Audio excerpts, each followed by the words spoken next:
ከባሪዎች ምግብነት እስከ ነገስታት ማዕድ የዘለቀው የበርካታ ህመሞች ፈውስ ነጭ ሽንኩርት።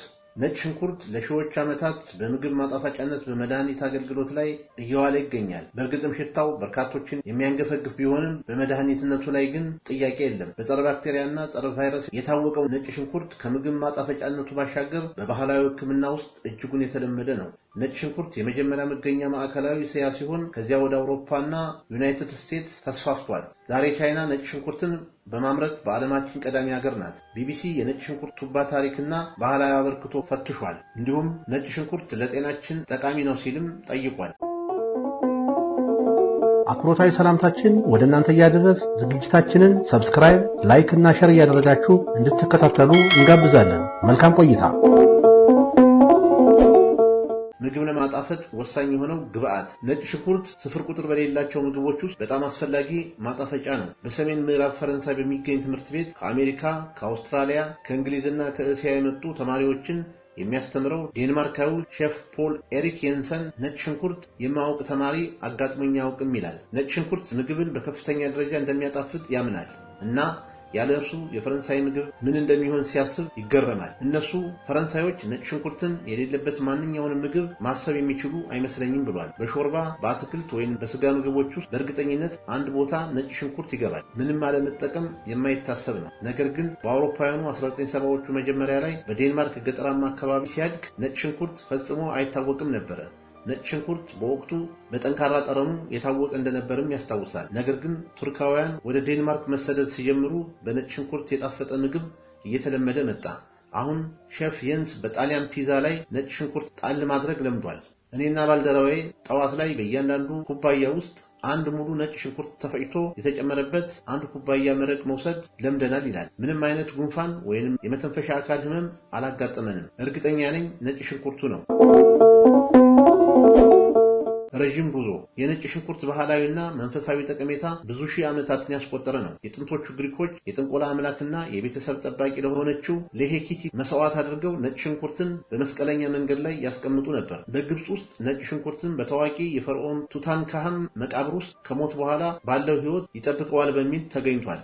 በቻይናና ፊሊፒንስ አፈታሪክ ውስጥ ሰዎች ቫምፓየሮችን ለመዋጋት ነጭ ሽንኩርትን ስለመጠቀማቸው የሚያሳዩ ተረቶች አሉ። በዓለም ላይ በጣም ጥንታዊ የምግብ አይነት የሜሶፖታሚያ ወጥ ሲሆን ወደ 3500 ዓመታት ያስቆጠረ ዕድሜ አለው እና በውስጡ 2 ራስ ነጭ ሽንኩርትን ይጨመርበታል ሲል በነጭ ሽንኩርት ላይ መጽሐፍ ያዘጋጀው ሮቢን ቼሪ ተናግሯል። በጣም ጥንታዊ የሆነው ነጭ ሽንኩርት ሕክምና ወደ 3500 ዓመታት ገደማ ያስቆጠረ ነው። ይህም ኤምፐርስ ፓፒረስ ተብሎ የሚጠራ ሲሆን ነጭ ሽንኩርትን ከበሽታ እስከ ጥገኛ ተውሳኮች እንዲሁም የልብ ወይም የመተንፈሻ ችግርን እንዴት እንደሚፈውስ ብዙ ተጠቅሷል ሲል ታሪካዊ ሂደቱን ያብራራል።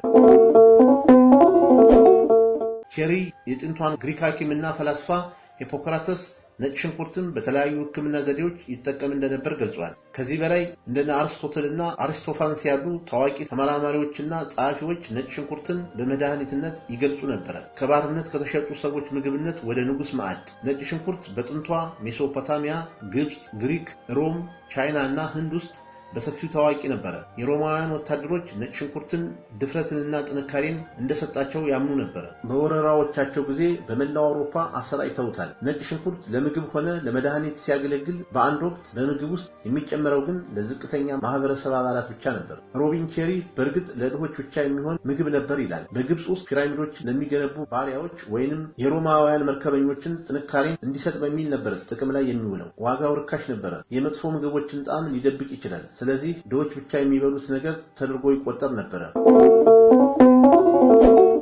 ከ14ኛው እስከ 16ኛው ክፍለ ዘመን ባለው የአውሮፓ ታሪክ ወሳኙ የኪነ ጥበብና የሳይንስ እድገት በታየበት የህዳሴ ዘመን የነጭ ሽንኩርት ዝና መቀየር ጀመረ። ፈረንሳዊ ሄንሪ አራተኛ በነጭ ሽንኩርት ተጠቅሞ ብዙ በልቷል። ይህም በመጠኑም ተወዳጅ እንዲሆን አድርጎታል ሲል ቼሪ ያስረዳል። አክሎም በ19ኛው ክፍለ ዘመን የእንግሊዝ ቪክቶሪያ ዘመን ነጭ ሽንኩርት ዝናውን አኘ። ነጭ ሽንኩርት ብዙ ቆይቶ በ1950ዎቹና 60ዎቹ ውስጥ ከስደተኞች ጋር የተቆራኘ ታሪክ ኖረው። ይህ አሉታዊ አመለካከቶችን ለመቀልበስ ረድቷል። ነጭ ሽንኩርት አይሁዶች፣ ጣሊያናውያን እና ኮሪያውያን ለማንቋሸሽም ጥቅም ላይ ይውል ነበር። ሁሉም ነጭ ሽንኩርት በሊታዎች ተብለው ይጠሩ ነበር እና አሉታዊ ትርጉም ነበረው ሲል ሮቢን ቼሪ ተናግሯል። ነጭ ሽንኩርት እንደ መድኃኒት። በአሁኑ ጊዜ በዓለም ዙሪያ ከ600 በላይ የነጭ ሽንኩርት ዝርያዎች አሉ። አንዳንዶቹ ልክ ከኡዝቤክስታን እና ከጆርጂያ እንደተገኙ ዝርያዎች በቅርቡ ነው በዓለም አቀፍ ደረጃ የታወቁት። ነጭ ሽንኩርትን በዘመናዊ ምግቦች ውስጥ የሚጫወተው ጉልህ ሚና ባሻገር በተለምዶ የጉንፋን ምልክቶችን ለማከም ወይንም ለመቀነስ ያገለግላል። ክሊኒካዊ ሙከራዎችን በደም ግፊት፣ በኮሌስትሮል እና በካንሰር ላይ ያለውን ተጽዕኖ መርምረዋል። ነገር ግን ውጤቶቹ አንድ ወጥ አይደሉም። በኢራን የተካሄደ አንድ አነስተኛ ጥናት ነጭ ሽንኩርትና የሎሚ ጭማቂ በ6 ሳምንት ውስጥ የኮሌስትሮል እና የደም ግፊትን ለመቀነስ ረድተዋል። ይሁን እንጂ በዩናይትድ ስቴትስ በስታንፎርድ ዩኒቨርሲቲ 200 ጤናማ ግለሰቦች በ6 ወራት ውስጥ ያሳተፈ ትልቅ ጥናት ተካሂዶ ምንም የኮሌስትሮል መቀነስ አላገኘም። በአውሮፓውያኑ 2014 በአውስትራሊያ ሲድኒ ዩኒቨርሲቲ የተደረገ ጥናት ደግሞ የነጭ ሽንኩርት ጠንካራ ጸረ ተህዋሲያን፣ ጸረ ቫይረስ እና ጸረ ፈንገስ ቅመሞች እንዳሉት አረጋግጧል። ነጭ ሽንኩርትን ከፍተኛ መጠን ያለው ፖታሲየም፣ ፎስፈረስ፣ ዚንክ፣ ሰልፈር እና መጠነኛ ማግኒዚየም፣ ማንጋኒዝ እና አይረን ይዟል። በጣም የሚያስደንቅ አትክልት ነው ብለዋል የብሪታንያ የአመጋገብ ሕክምና ማህበር ቃል አቀባይና የህፃናት አመጋገብ ባለሙያ የሆኑት ባሂ ቫን ደቦር እና የህፃናት አመጋገብ ባለሙያ የሆኑት አሊሲን የሚባሉ ደስ የሚሉ ሰልፈር የያዘ ውህዶች አሉ። በፕሪባዮቲክ ፋይበር የበለጸገ ነው። ለሆዳችን ተስማሚ በመሆን ለአንጀታችን ጤና ጠቃሚ ነው። በተጨማሪም አንዳንድ ጸረ ጀርም መድኃኒቶች አሉት ሲሉ የነጭ ሽንኩርት ፋይበር ጠቃሚ የአንጀት ባክቴሪያ እንዲዳብርና የሆድ ድርቀትና መነፋትን ለመከላከል እንደሚረዳ አብራርተዋል። በቀን 1 ወይም 2 ፍሬ ነጭ ሽንኩርት መመገብ ለአዋቂዎች መልካም ነው ተብሎም ይታሰባል። ነገር ግን አሜሪካን ፋሚሊ ፊዚሻን በተባለ ጆርናል ላይ በታተመ ጥናት መሰረት በተለይም በባዶ ሆድ ከመጠን በላይ ነጭ ሽንኩርት መውሰድ የጨጓራ መረበሽ፣ የሆድ መነፋትና በአንጀት ውስጥ የሚገኙ ጠቃሚ ተዋሲያን ላይ ለውጥ ሊያመጣ ይችላል። ጨረሱ። እስካሁን ስትከታተሉት የቆያችሁትን ፕሮግራም አዘጋጅቼ ያቀረብኩላችሁ እኔ ታገሱ አስፋው ነበርኩ። ሰላም።